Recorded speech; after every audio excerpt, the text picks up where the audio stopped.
Hello guys, welcome to CloudRaga. So in previous video we saw how you can achieve method overloading or compile time polymorphism. So let's see this practically in Eclipse. So let me close all these tabs, creating a new class, laptop,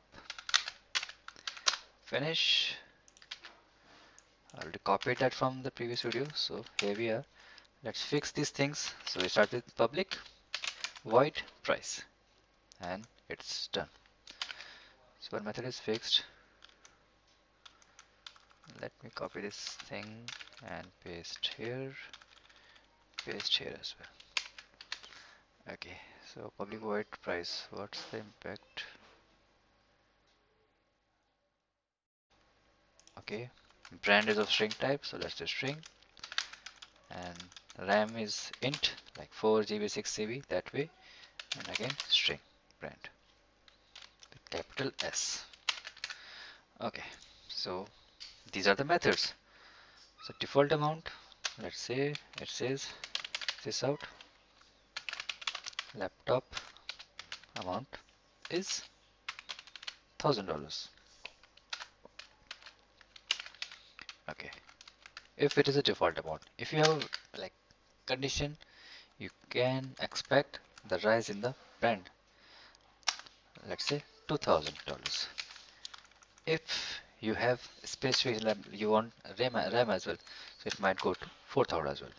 So you can see same method price, but as per the implementation you might need some different uh, laptop with varied kind of requirements. So one could be default, one could be brand, or one could be with int and brand. So we just overloaded the method, same method with multiple forms. How to test it? Let's get a tester. So overloading tester. Okay, here we are. Let's get main method. The class name is laptop. So laptop is done. Laptop, then laptop, and here comes the important thing.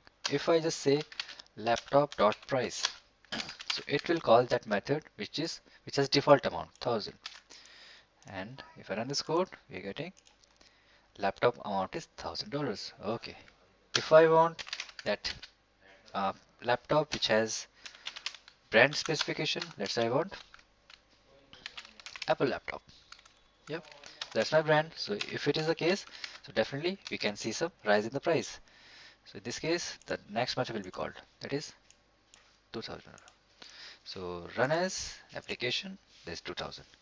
What if I want RAM and brand as well? So I can call price. I want 12 GB RAM plus the brand is Apple. So yep, we can expect some more rise in the price. This time it will call the third method, which says $4000. So let's run this code as well, and here we are. So what we have here, we have these three methods. Let's see in the paint.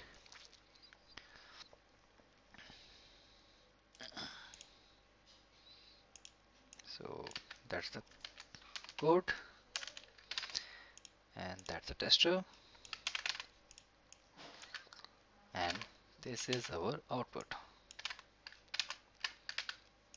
So you can easily visualize. Let me color code them as well, so we can connect it simply. This price calls this price method. This method will be called by second one.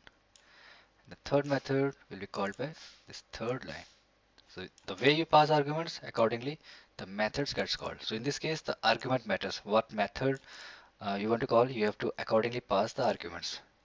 So let's say the first one is yellow, let's say green, and the blue. So blue, green, and the yellow. So you can easily color code. So that is known as method overloading. So that's all about polymorphism. In next video, we will talk about next concept of object-oriented programming. Thanks for watching this video, guys.